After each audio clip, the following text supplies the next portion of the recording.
Okay, the recording and the transcription have started. So the previous warning applies.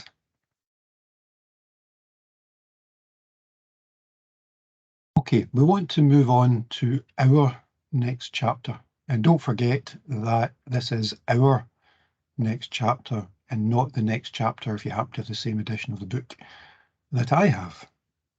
Because remember, we are leaving out a couple of the chapters.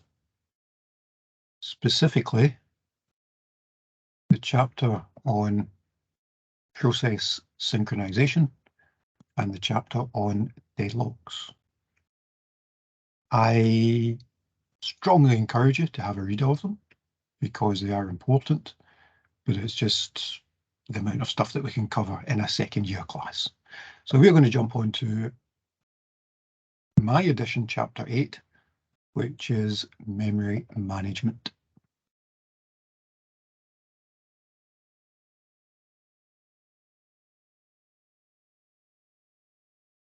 As we've been talking about for the last 6 weeks or so, one of the key tasks for the operating system, or certainly for a modern operating system, is to allow us to run multiple applications at once. Although, of course, if you've been listening, they're not really run all at once, because typically we only have one CPU. We're just running them one after the other really quickly to pretend that we're doing them all at once. But if we're doing lots of things, we have to have those things in memory. So if you think back to your LMC program couldn't run until it had copied itself into memory and run from memory. It couldn't run from the disk. The same thing happens with our systems. We need to get our processes, our programs into memory in order for them to run. Now, if we've got lots of those, we've got lots of processes all running, then presumably we're going to have to manage the memory, because otherwise we're going to have a big issue with processes overwriting other processes, with memory accidentally being taken by other processes. We need to have something in there that allows us to manage the memory, ensure that these sorts of things don't happen. So what we're going to do is we're going to go through looking at different ways we might manage that. We'll look at the advantages and the disadvantages and see if we can come up to something that is a modern memory management approach. So as I said, when we're doing this, remember, we need to bring stuff from its storage medium, disk, SSD, USB, whatever, into memory for it to run. CPU has to have it in there because the CPU can't access anything other than main memory and its own registers. So we have to have it somewhere that the CPU can get access to that program and run it. What we should bear in mind are these things here about how the CPU works, about only understanding addresses. It doesn't know whether they're data, instructions, anything else. It's just getting memory. We should also remember the relative speed of some of these things. So if the CPU accesses data in itself, it's stored in one of its registers, it takes 1 clock cycle. But main memory, because it's on a different device, because it has to get there via the bus, because you have to request it, wait for that device to give it to you, send it back over to the bus, that takes, not surprisingly, more than 1 clock cycle. And of course, while you're waiting for that to happen, you can't do anything else. And the term for that, and I'll say it again for those of you that haven't been paying attention, it's in blue, so you probably want to remember that that's called a stall. One of the ways that we can speed that up is by using a cache between main memory and the CPU.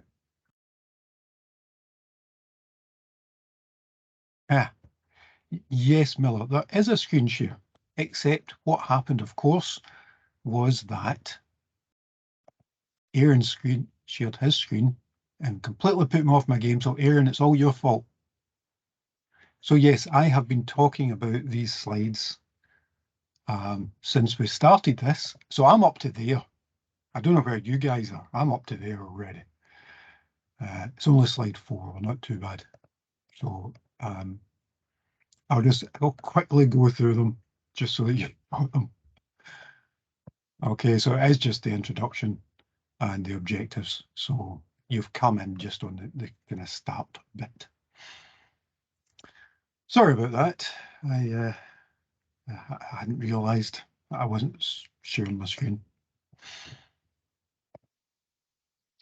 Which means you have to put up with the copyright thing as well. Yeah.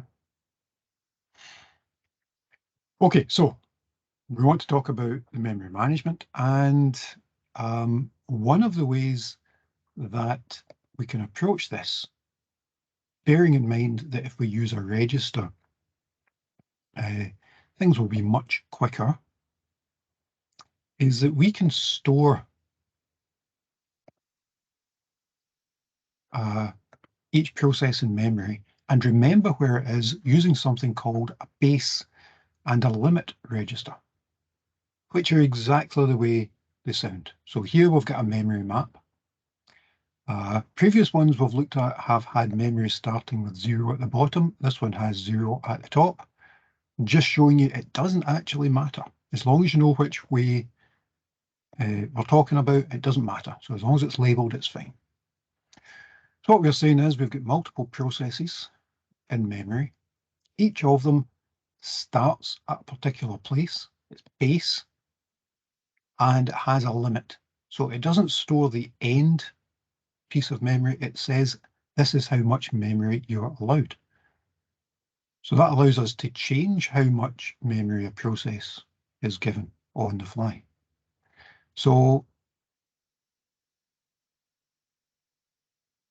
one of the ways we check to ensure that a process isn't overwriting someone else's memory is that every time this process tries to access memory, it goes through a wee check.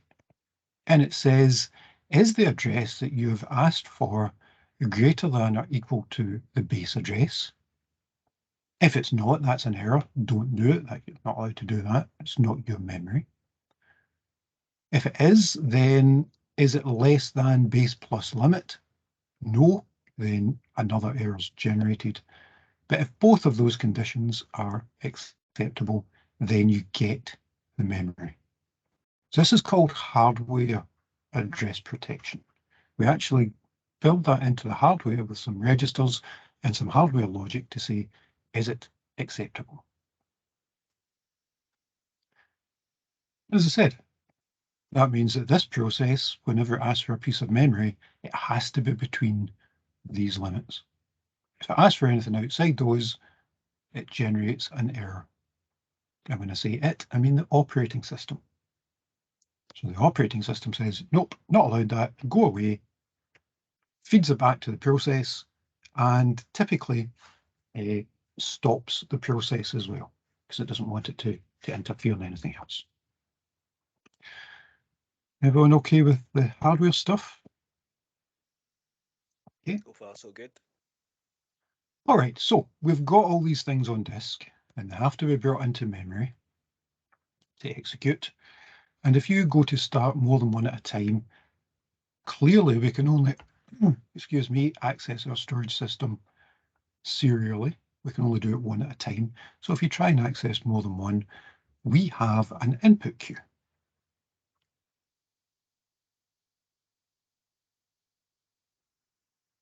We saw a few weeks ago some very early operating systems that said, okay, operating system starts at memory address 0 and processes come in immediately above that.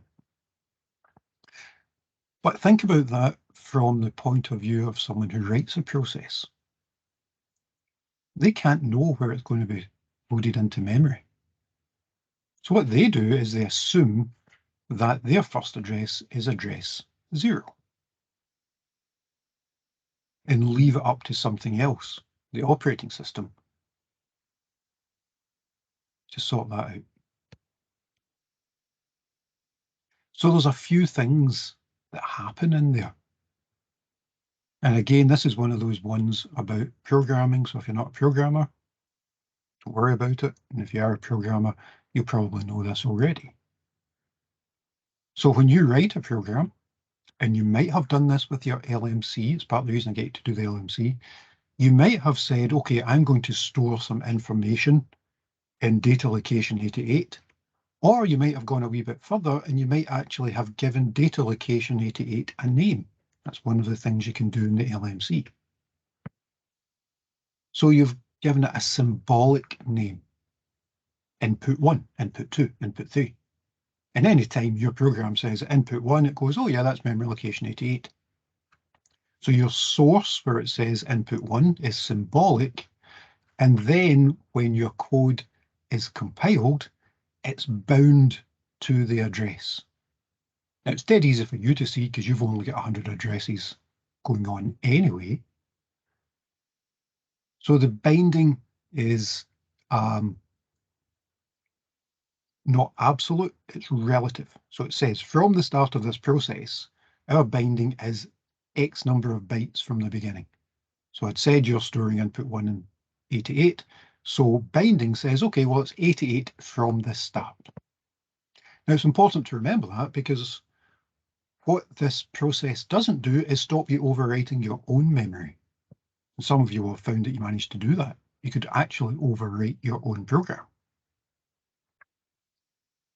Self-modifying code is an interesting topic, but it's not one that you want to get involved in. Okay, so we have a symbolic source code. It's bound to a relocatable address relative to the start. And then when you load it into memory, it says, okay, well, that process is going in at a particular address, so you add that on.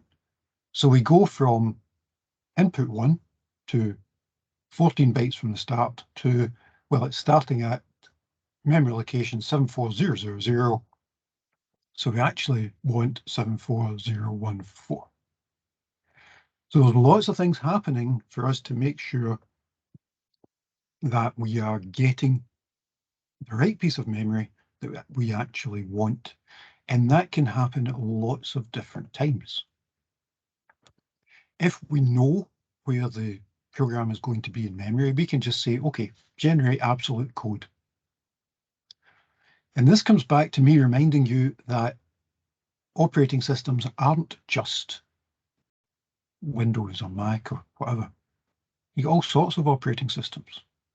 If the operating systems for the ABS computer in your car are written, they're never going to change.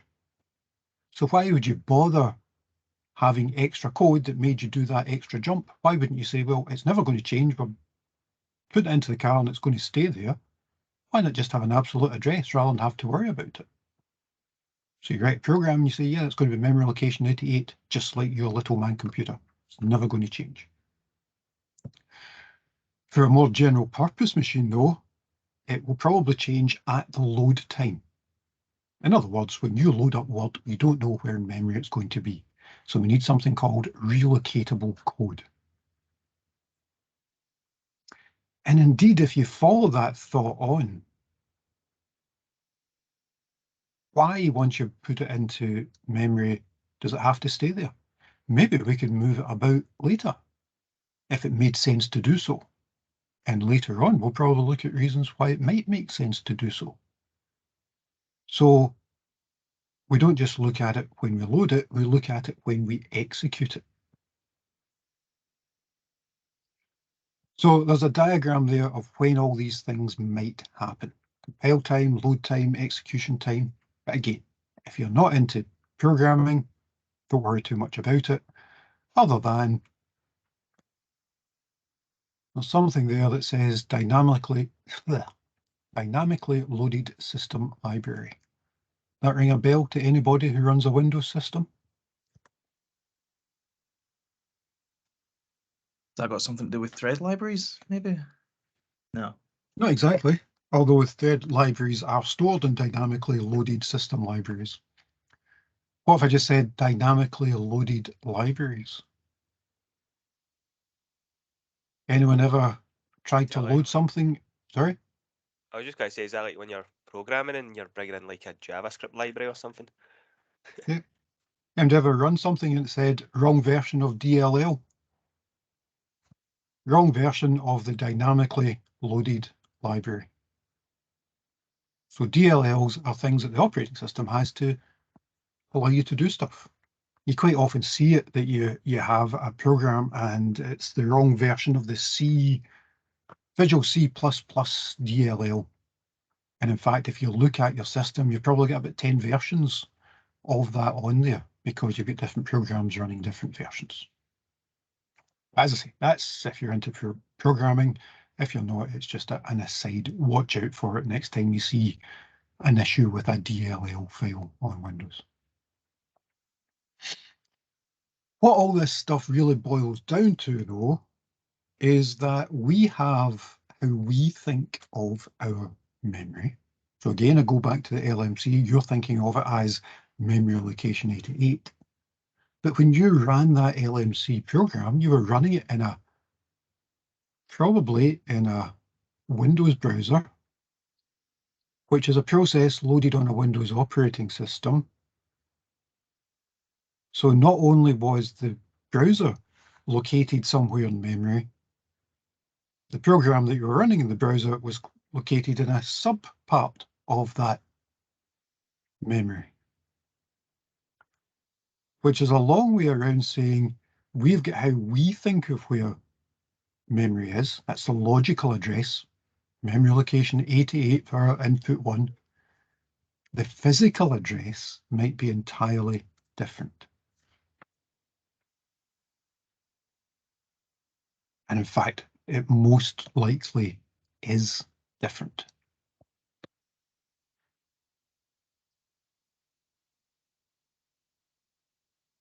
We've got another quirk, which is the CPU works on the logical address because it's running your program and it thinks, oh yeah, this is at 88 from the start of the process. The physical address that you want to ask for will be somewhere different. So we actually have a piece of hardware sitting in there called the memory management unit that says, oh, you've asked for location 88. Yeah, don't worry about it. I know where that is. So because you've asked for 88, I'm going to go and get you location 74088.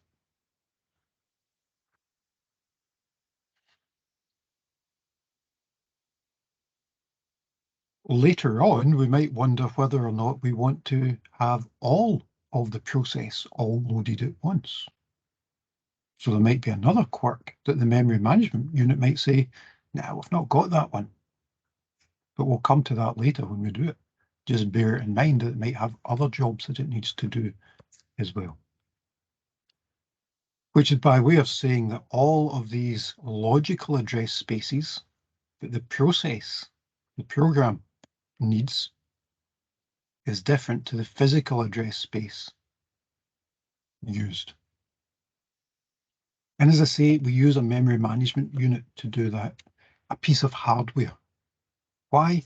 Because we want it to go as fast as possible. If we look at this simple thing that we saw earlier, where we had a couple of checks, we're doing a comparison. Is it greater than or equal to? Then we're doing another comparison. Is it less than? Now, I am going to guess that when you did your LMC, you had to do some comparisons. And you had to work out which things were going, which numbers were bigger or less than others to do your sorting. Think of how many processor cycles that took to go get the numbers, to compare them, to give an answer, and then to do something based on that. So we have very simply put is it greater than or equal to a number? If you think back to your LMC and think back to how many CPU processor cycles that takes, that's actually quite a long thing. It would probably take, let's call it 8 processor cycles every time you wanted to access memory. In other words, anytime you wanted to get something from memory, it's going to be 8 times as slow. The 8 may or may not be accurate, but the reasoning is. So instead of doing it as a comparison in the CPU, we have a piece of hardware called a memory management unit. And what that's going to do is take the memory location that you've asked for and actually go and get the memory location that you need. And the simple example is the one that I just showed you, where you have a base register where it starts. Just to complicate it for you, if you use a memory management unit, the base register that we talked about, they refer to that as a relocation register, where it's relocated in memory. So the process thinks it starts at 0, but you're not, you're relocating it somewhere, and the memory management unit stores that in a register. The process never sees it, doesn't know anything about it, doesn't care, and shouldn't have to care. It's all done by the OS when you run the system.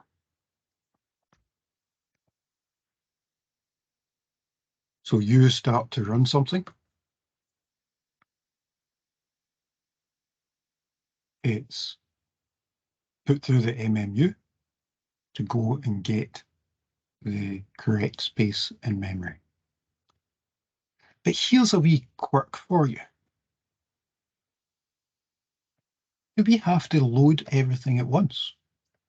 Look at all these things. You've got your source program, which creates an object module, but you might be using other modules. We've talked about APIs before, and even if you don't remember what they were, or even if you don't remember the detail, you'll remember that they are ways of giving you extra functionality, for moving a mouse or clicking. You might also have system libraries or DLLs. All of those form your program. But if these are physically separate systems, do you actually need to load them all at once? Wouldn't it make more sense to only load them as and when you needed them? So if you load up Word has a DLL that's the spell check DLL. And I know that it's separate because it uses the same spell check library for Excel and PowerPoint and all the other Microsoft things. But what if you're not doing a spell check? Why would you load everything into memory at once? It doesn't sound very, it sounds like a way of wasting a lot of time and a lot of memory. So don't. Keep the stuff on disk in a relocatable load format, or if you prefer, a dynamically loaded format.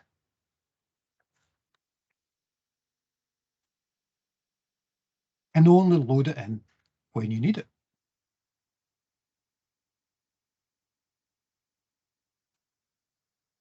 Why not? So you end up with something called dynamic linking. So static linking is where you have everything at once and everything's put together and it's all one big lump. We're talking about dynamic linking. We wait until we execute. So if you call the spell check, you don't know which memory address it is, you know that it's going to be in this dynamically loaded module, and you decide that when you actually run it. What do you need to do that? You need to know where all the modules are. So we have something called a stub that just says, okay, all the memory resident library routines, this one's here, this one's there, this one's there. That also gives us the option of sharing those routines. As I said, the spell check stuff can be used by Word and Excel and PowerPoint. So if they're all using it, why would you load it more than once? Why wouldn't you just load the library once and call it lots of times?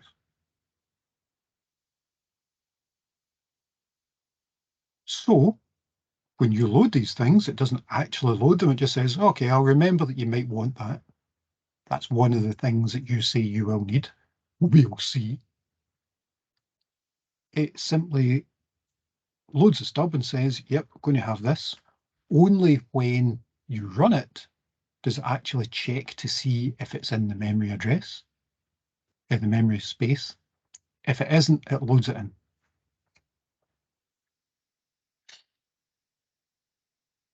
Which is a very efficient way of using these things.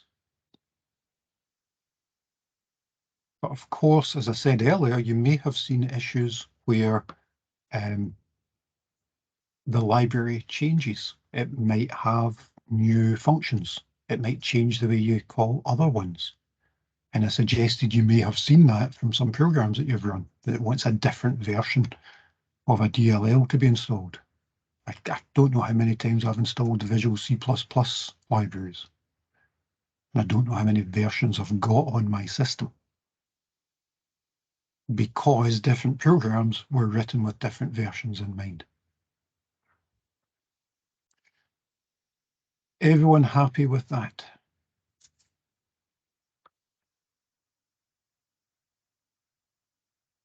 Okay. Well, let's ask ourselves another question. If we're happy to do this, if we are happy to have stuff loaded in only when we use it, well, maybe once we've used it and we don't need it anymore, we could junk it. Take it out of memory so it's not taking up any space. In other words, maybe we could swap it. Swap it back out and only bring it back in when we need it. It means that we need some backing storage, and that needs to be reasonably fast. And again, I would suggest you have all seen times where you've been running something, your system is slowed down, and it's because it's bringing something in from a slow backing storage. And we can address some of that by prioritizing some things that we would want to bring in more quickly. So it's a good idea, it saves memory, but it can be slow just to bring stuff in from memory.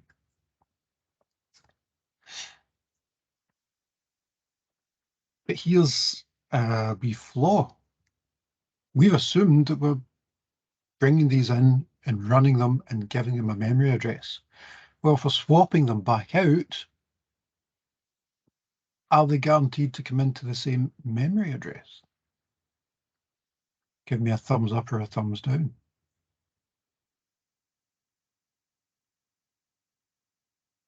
I give a thumbs down, but I'll say no. And you're quite right. If you were guaranteed that they came back to the same memory address, there'd be no point in swapping them out, because we would have to keep that memory address for them coming back in anyway, and we couldn't use it for anything else. So the whole point would be gone. So we don't know where they're going to come back into, so we might need to update as we go along. So what we end up doing is we swap out processes to backing storage, and typically we think of that as hard disk, and then swap in other processes. Okay, so remember it's processes, so it could be the controlling program, it could be the DLLs, it could be any of the processes that we are using. The point is we can swap them out and swap them back in as and when we need them. And of course, that brings up the point about when do we need them? And that's down to what we've been talking about before with CPU scheduling. So the CPU says, I need this process. We then need to figure out if that process is in memory. And if not, we need to swap it back in. As I said, that can take ages. You've got an example on the screen there, a worked example of the time that it takes to swap in a process. And I'll leave you to work that out on hard disks for nowadays. The numbers might be different, but the concept is the same. It takes much, much longer, which is partly why if you replace your hard disk with an SSD, you see an increase in speed for your system overall, because the swap time for your SSD is much lower than it is for a hard disk.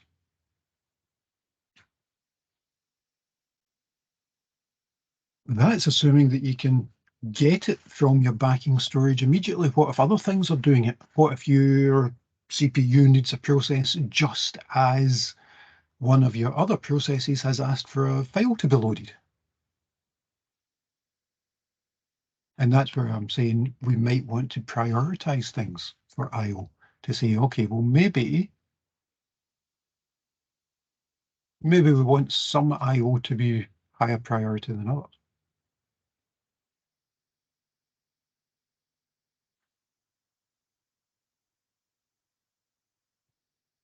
We tend not to do this on operating systems for other types of devices. So if you've got an Android phone or an iOS phone, you don't have backing storage as such. You've just got memory. You've got 128 gig or whatever your phone has. Mine's old enough that it has 16.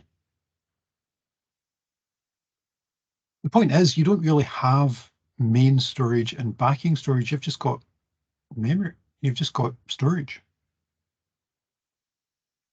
And if you know anything about that kind of storage, you'll know that it has a limited number of write cycles.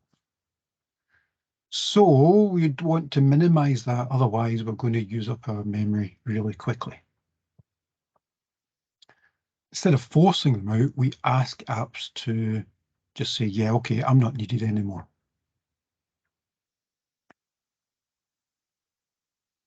Android approaches it slightly differently, and it simply says, okay, we don't have much memory left. I'm going to terminate you, but I'm going to remember the state that you were in, so that when you come back in, I'll just start you exactly where you were.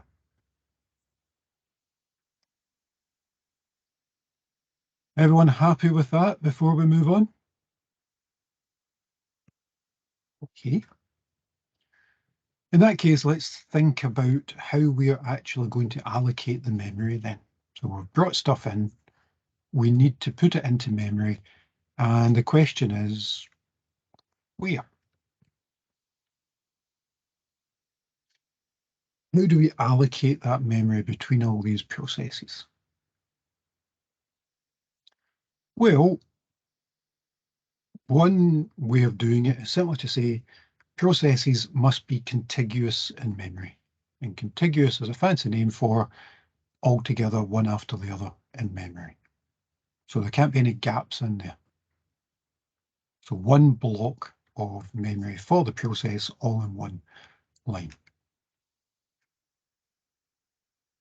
And as we've said before, we use a relocation register to say where the start is and to check that we're not going to overwrite anyone else's memory by trying to access theirs rather than ours. So we do that as we're working, and we make those checks. So same as we looked at before, we check that it's within the limit, and then we relocate to wherever that process is sitting in memory. In other words, where we've put it in the memory map.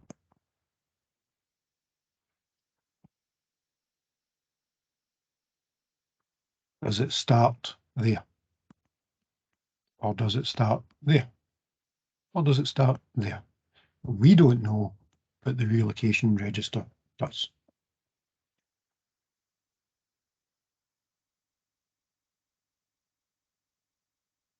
So what can we do? We can have a memory map. We'll have our operating system in there, as usual. And then we can start loading in processes up to the size of memory. Processes themselves will be different sizes, so we don't know how many we'll be able to load in. It will depend which ones that we load, how much space they're going to take. So here we've got, in that first diagram, process 5, relatively small compared to process 8, which is much larger than process 2. when we finish with a process, so process 8 finishes running, it's gone to the exit. Remember back to our diagram, it's been running, it's gone to exit, it's terminated. So clearly we don't need that memory anymore. Processes 2 and 5 are still running, they're still in memory, but now we've got a hole in memory. And the next one that's allocated by the scheduler is process 9. So we've got a nice hole in memory. So we put process 9 into the first space that we can. Similarly, process 10 comes in. And we just put that into the start as well. That's a very simple example though. Small number of processes, and here we've got lucky that the new ones that we're bringing in fit. What if it had been process 2 that had stopped and process 10 didn't fit in that space? What if process 9 now stops? So we've got 5, 10 and 2 still running, but we want to bring in process 8 again. Can't fit. Even if process 5 then stops, so processes 5, 9 and 2 stop, and we want to bring in process 8, it's too big to fit in the space where processes 5 and 9 were. So we've got all this issue of holes in memory. We don't know how big those holes are because it depends on the process that we're running. They may not be together. So we've got holes all over memory of different sizes. So we're going to need to think about how we allocate processes into those spaces, those holes in memory. And sure enough, there are some approaches that we can take. We can just say, okay, go through memory, look for all the spaces, and the first one that's big enough, chuck the next process in there. That seems wasteful. Maybe what we could do is look through all the spaces in memory and look for one that's closest to the process that we now want to load in. So we waste as little memory as possible. Because if we load something in, we clearly have a smaller space left, and that's even more unlikely to be able to fit another process. So maybe we say, okay, go for best fit to have the smallest leftover hole. That seems efficient, but actually when you play with it, you start seeing lots of small holes in memory being left. So maybe a better way is to actually go for the worst fit. To say, okay, let's put something into the worst possible place. In other words, the one that leaves the biggest space left over. The idea being that that big space left over is probably big enough for another process, whereas the small space left by best fit isn't.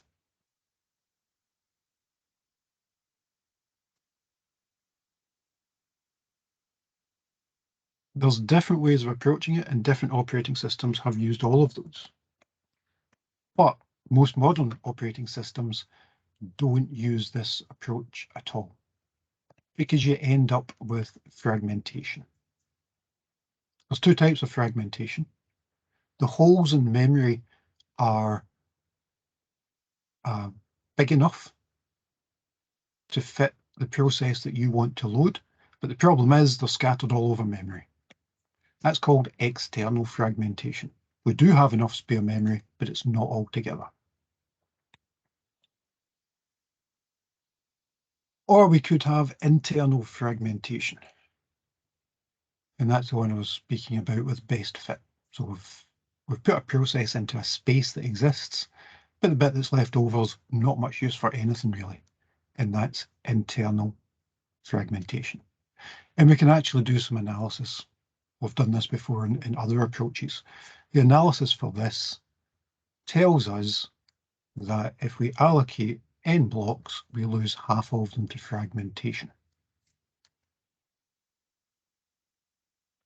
So what we could do is do something that some of you might be familiar with from your hard disk, because the same thing happens with hard disks. You store data on them, you delete data, you store more data, that leaves holes. So every so often you might want to compact your hard disk. You might want to bring all the storage into one block. Maybe we could do the same with memory. Shuffle it all and bring it all together to put all the free memory in one place. And of course, that's possible. We do need to dynamically allocate memory, but that's fine. We've talked about that already. But of course, it will take time. If you're going to shuffle all the memory, of course, that's going to take time. So you're going to have to stop. Connor, yes, when you compact hard disks, that's called defragging. Yes, defragmentation.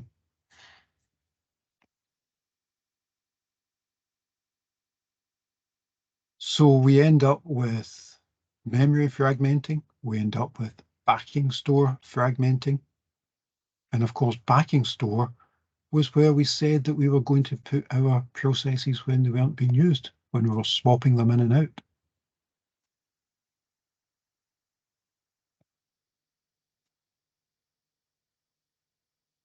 Some of you might not have defragged your hard disk because, as James has put into the chat, some systems just do it now and don't tell you. And I think the one he's put in is an automatic weekly optimization for your hard disk. It used to be you did it manually. And you still can, actually. But most systems go, why do we need to tell, and nothing against 70-year-old grannies, but why do we need to tell a 70-year-old granny to optimize their hard disk? Shouldn't we just do it for them? And the answer almost always is yeah. And I say almost always because my system tends to do it pretty much 3 minutes after I start an online lecture, and my computer slows down really, really quickly. Okay, is everyone happy with that? Okay, if everyone's happy with that, then what I think we will do is take a break, because that's been 58 minutes for this lecture. So we will take a break, go take a wee walk, and we will be back in, what do you want, 5 or 10 minutes? Let's go 10. And we will be back in 10 minutes, says Connor. Okay, see you then.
Okay.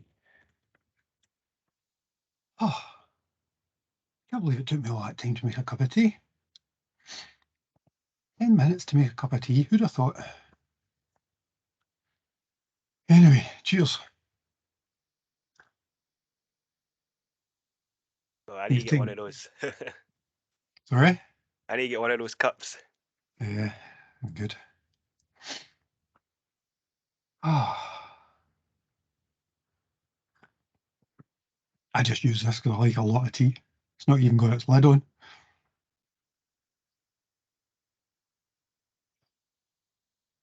Right, okay, so before we paused, we were talking about memory management and different strategies. Anybody thought of any questions? Yes, assessment is in the same room as usual, J318. Sorry? No, it's a bit of a daft question, but I was just wondering about the fragmentation. So I'd imagine we're talking about logical memory. It's not actually physical, is it? Because I'd imagine you No, can't move that around. no, we are talking about physical because what we're talking about is this thing here. Because what we're saying is if at this point we had process 5 stopping. So we now have something like this, where we have OS, process 9, and process 2, and we want to bring in process 8 again. We've got enough space, but we don't have enough space contiguously. So the real memory has fragmented, and we can't do what we want to do. And that's where we could compact it. We could move all this up, move that up to just under OS, and then move that up to under P9. So we are talking about actual real memory.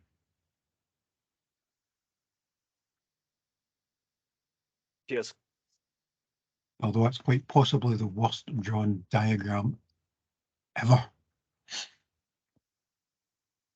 Any other questions just now?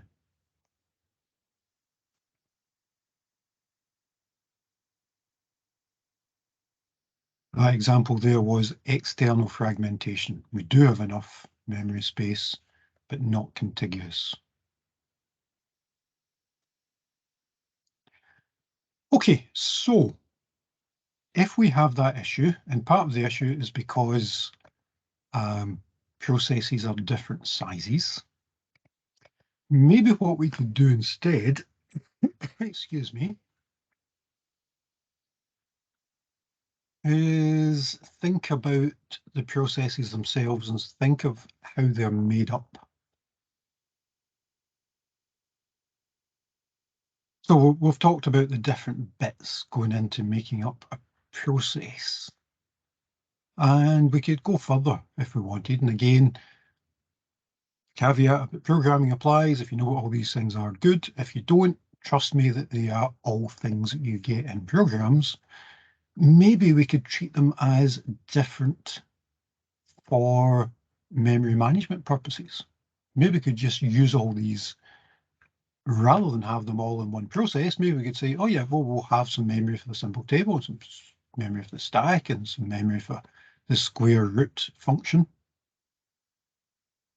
And instead of just bringing in a process, we could cut it down, make it smaller so that we can bring in bits of process. So we've got a program that goes 1, 2, 3, 4, but in physical memory, it goes 1, 4, lots of space, 2, 3. The same stuff would work. We still have a start and end of particular bits. It's just that the segmentation table gets a bit trickier.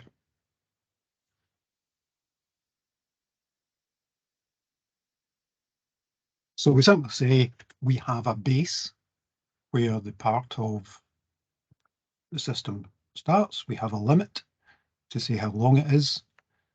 And whoops. and we have that in memory itself. So we actually have to remember where this segment table is, because that can change. As you run in processes and they have different bits to them, that will get bigger. So we have a segment table itself stored in memory. It allows us to do the same protection, although it gets a wee bit trickier. So instead of saying we're going to a particular memory address and checking whether it's within the limits that we had, we have to split up that address, and we're saying, well, it's segment 1 and address D. We have to check that the segment is there.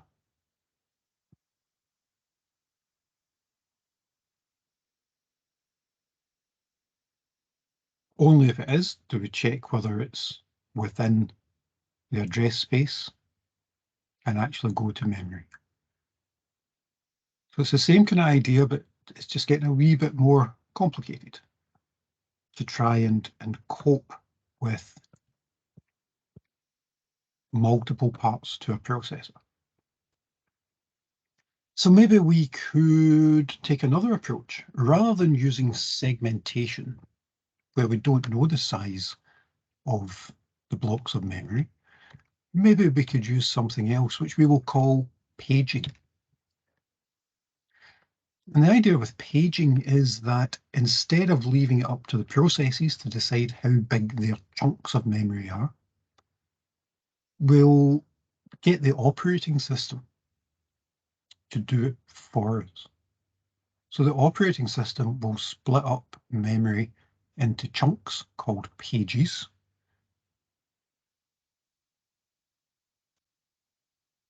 Sorry, let me rephrase that, because there's an extra step. The operating system will divide memory into chunks called frames. So we decide how big the frame is. And that size is this usual thing that I've been talking about. It depends. It depends how much memory you have. Because remember, we have to keep track of all these frames. So the usual pros and cons apply. The temptation is to split it into small frames, because that means you don't waste memory, but then you have to keep track of lots of frames. But if you want to keep track of fewer frames, then you have to make the frames larger, which means you've got more chance of wasting memory.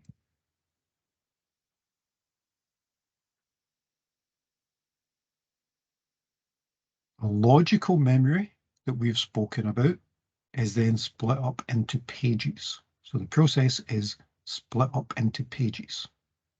So physical memory into frames, logical memory into pages. These are the same size.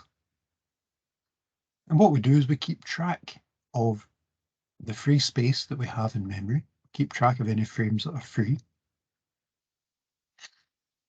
And if we want to run a program with n pages, we need n frames.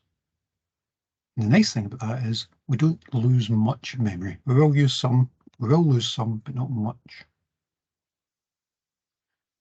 All we then need is a page table. So whenever the process asks for a memory location in page 6, it says, okay, well, that's in frame 82. So we've got a one-to-one link between the page and the frame. As I say, still some wasted space, because it's unlikely that your process will neatly fit into chunks of whichever size you've chosen. So you'll always have some space, almost always have some space lost at the end. And in fact, the average internal fragmentation that you have, Connor's drinking wine.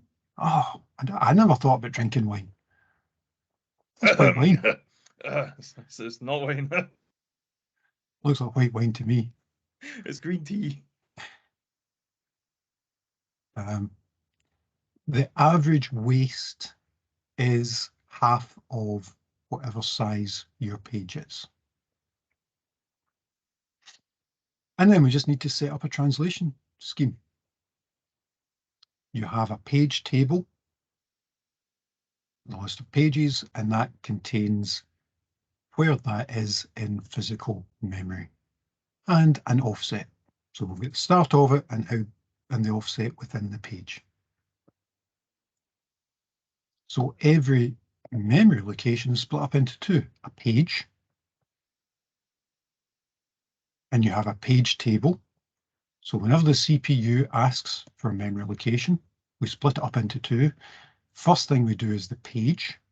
We then send that to the page table, which says, oh, that's in frame, and it gives the frame number. And we then add that in to the logical address, so that's the bit within the page / frame, to give us our physical address in memory. So we can end up with something like this. We've got the program, so logically it thinks of itself as 4 pages, page 0, 1, 2, 3.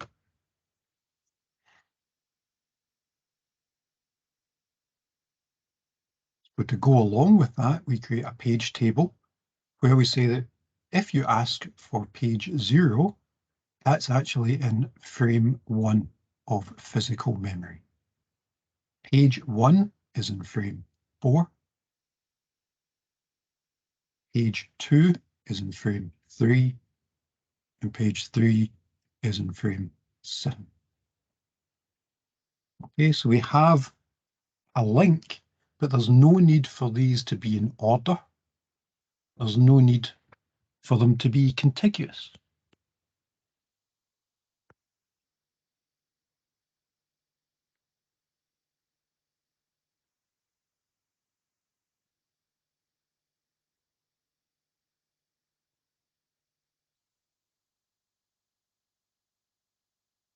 And where we then ask for a particular piece of memory, so here we've still got our 4 pages for our logical memory, and we've actually identified the memory locations, 0, 1, 2, 3. So page 0 is in frame 5, and that's up at memory location starting at frame 20. So the offset within the page / frame stays the same, but they can be scattered all over physical memory.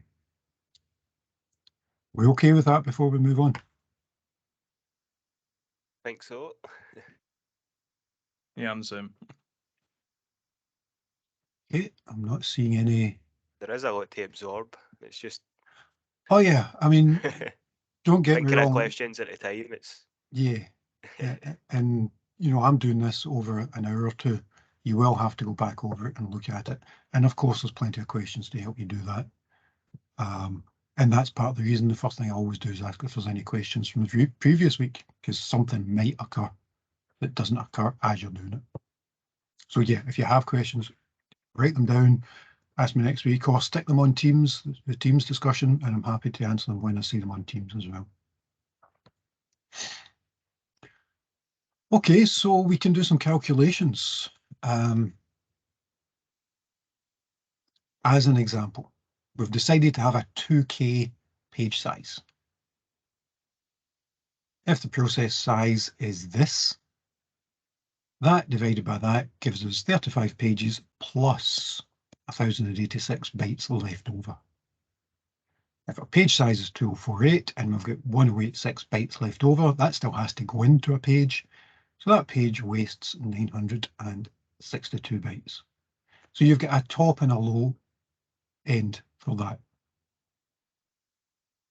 You could waste almost all the frame by only needing 1 byte, or you could waste almost none of it by only having 1 byte left over. So as I say, on average, you'll lose half a frame.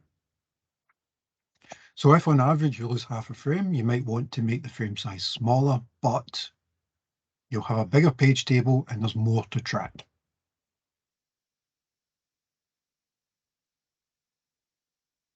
That takes time and it takes memory itself. So it's about finding that balance somewhere. Next thing we have to do, of course, is figure out where we're going to put these pages in memory. So we're going to need to have a list somewhere of the free frames that we have in memory. So if this process has 4 pages and we've got a free frame list that says we've got these 5 frames free, which sounds like a tongue twister and absolutely is, what we do is we allocate them. And there's no particular reason to allocate them in anything other than the order they come in. Page 0 goes to frame 14, page 1 goes to frame 13, page 2 goes to frame 18, and page 3 goes to frame 20. We add them into a page table and we load them into memory where we've said they'll go. And we still have one free frame, number 50. So as I say, we need to store these somewhere. The page table itself needs to be stored. That has to stay in main memory. So every time we decide that our page size is going to be smaller, remember it's powers of 2, so if we were half it, we have to double our page size, which means we take double the memory. So that's part of that, trying to get a sweet spot thing again. Regardless, we've got a couple of registers. One points to the page table and one says how big the page table is. Because we have that, we have to access memory twice, because we need to go to the page table and figure out which frame we need in actual physical memory. We need 2 memory accesses. We're doubling the time it takes to access any piece of memory. We can use other things. We can add in more hardware. There's something fancy called associative memory. But of course, that's expensive. So that's the other trade-off we make. Of course, we can make things faster, but it's going to cost us more money.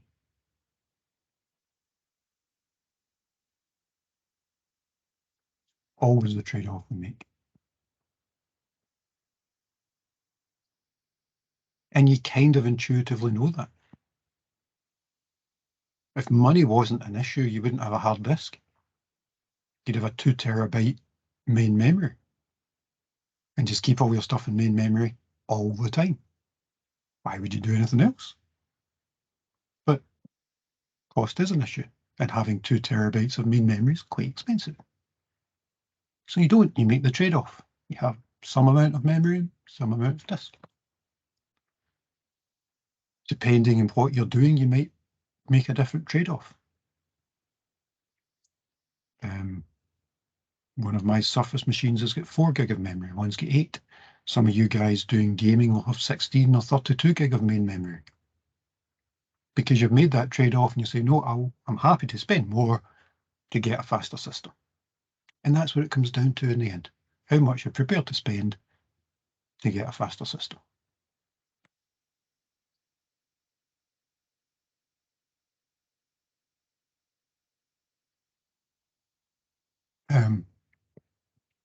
So we can add in extra hardware, associative memory, also called translation look-aside buffers. Wonder who came up with that one. And TLBs store address space identifiers, ASIDs. And the good news for you is they're both in blue, so you'll need to remember both of them.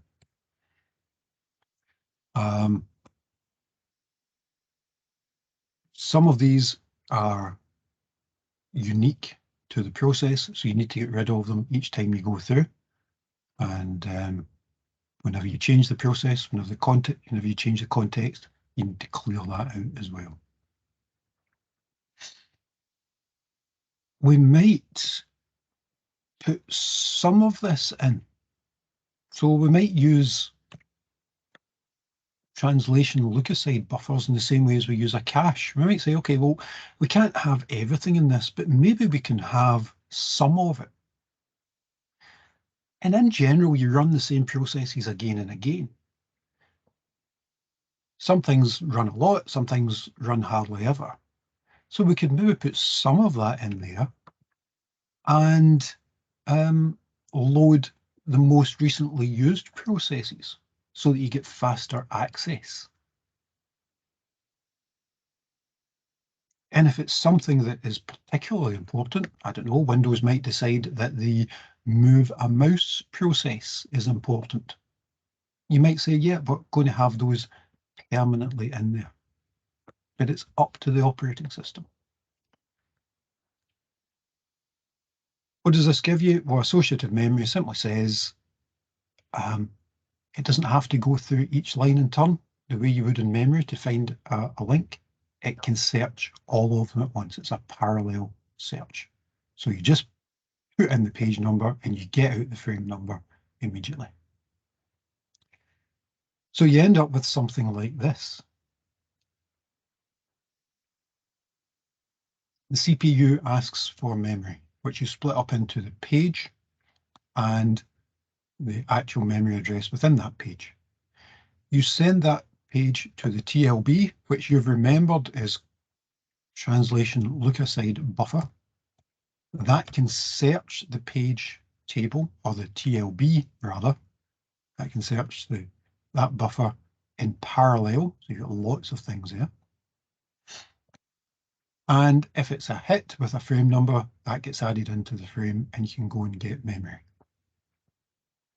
But we've actually drawn two arrows here. As well as going to the TLB, we send it to the original page table so that you can be looking through the page table in case it's not in the TLB. But you only need that if it's a miss. If it's a hit, we can get the fast physical address. If it's a miss, we still get the slower physical address. All of that says it takes longer to do this. Such is life. Question then becomes, how much slower? And not surprisingly, we can calculate that in your favourite Greek letters are back. I know you'll be jumping for joy to see alpha make a return. It's been too long since we've seen an alpha. Again, it's one of those ones where remember that we have an effective access time. Remember that we can calculate it. Remember what it depends on, which is basically how often the page is in here and you get a hit. But you don't need to remember the actual formula. You can just trust the people that know about this stuff. Here we've got an example where we've taken some typical values. We're saying it takes 20 nanoseconds to search the TLB, as opposed to 100 nanoseconds for memory access. And we can plug that into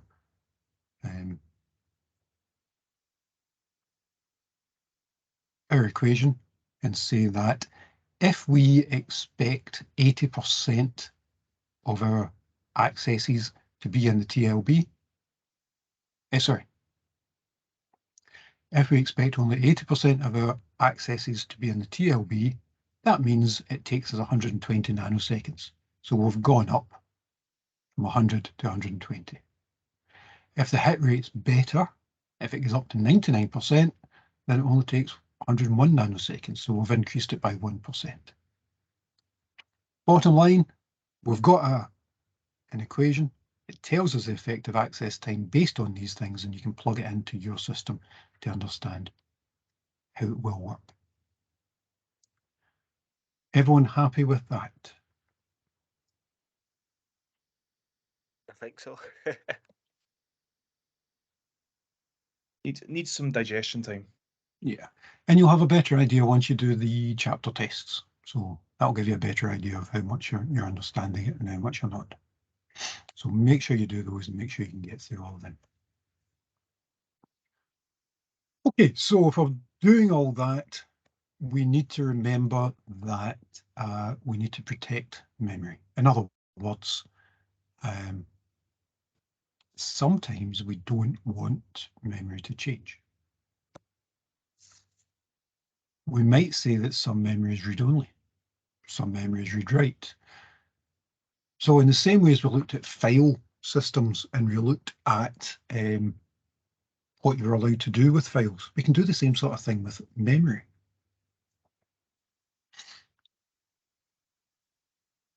And one of the things we can add to it is a valid or invalid bit that simply says, does this piece of memory belong to this process? Is it valid?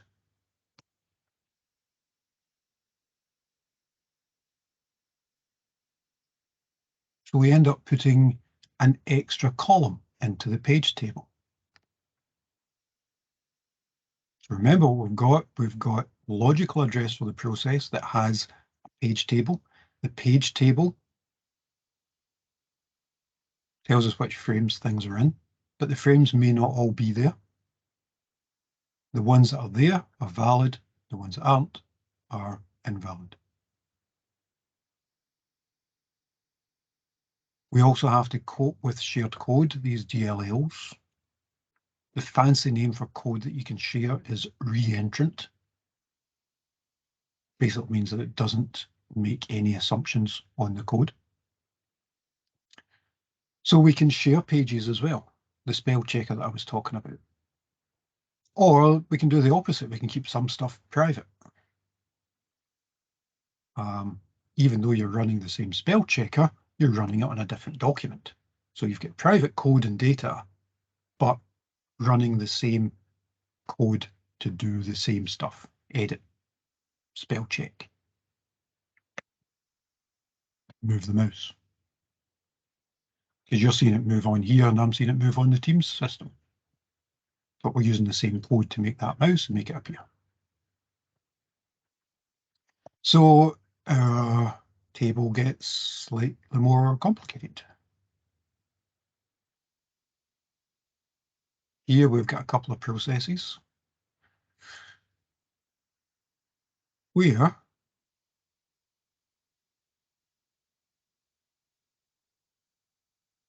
we've got the same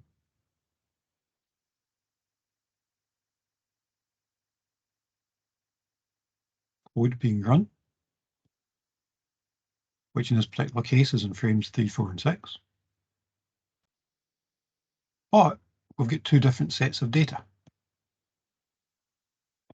And they're in their own unique pages.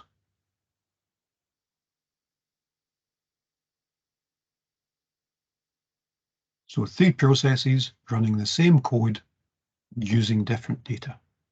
So we need to keep track of that as well. And you will all be relieved to know, I mean, you'll be disappointed to know that there's no more Greek characters, but you'll be relieved to know that we are done. So are there any questions about any of that just now?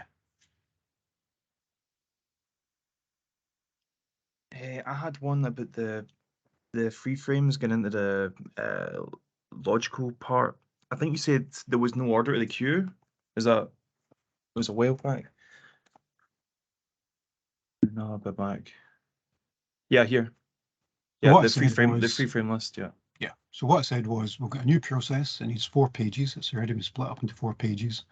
What we're saying is there's no need to choose in this free frame list because they're just going into memory anyway. So in this particular case, it's just chosen them in the order they come. Page 0 went to frame 14. Okay. Page 1 went to page 13. There's no need to make that contiguous. We don't need to put it in order. We don't need to do it in order in memory. It makes no difference whatsoever. We can just assign it to the first 4 that we have. So the free frame list can just be really simple in terms of its storage. We never need to sort it. We never need to think about it. It's just a list. Yeah. So I'm just trying to overcomplicate it, basically. And the nice thing about pages and frames is it takes away a lot of that complication. Part of the reason we moved to that rather than using the previous ones that we talked about is this does involve a wee bit extra work, but it's less complicated in terms of keeping track of things, in terms of how big things are, in terms of how we fit them into memory. Here we've just got a whole bunch of stuff that's all the same size and we just chuck it in and just keep track of where it's chucked in, which, as Easy you can enough. imagine, is a nice way to do it.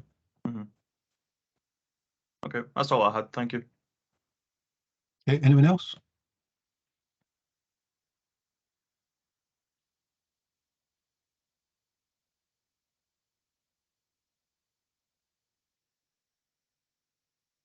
Okay, I'm not seeing any questions, so I am going to stop the recording.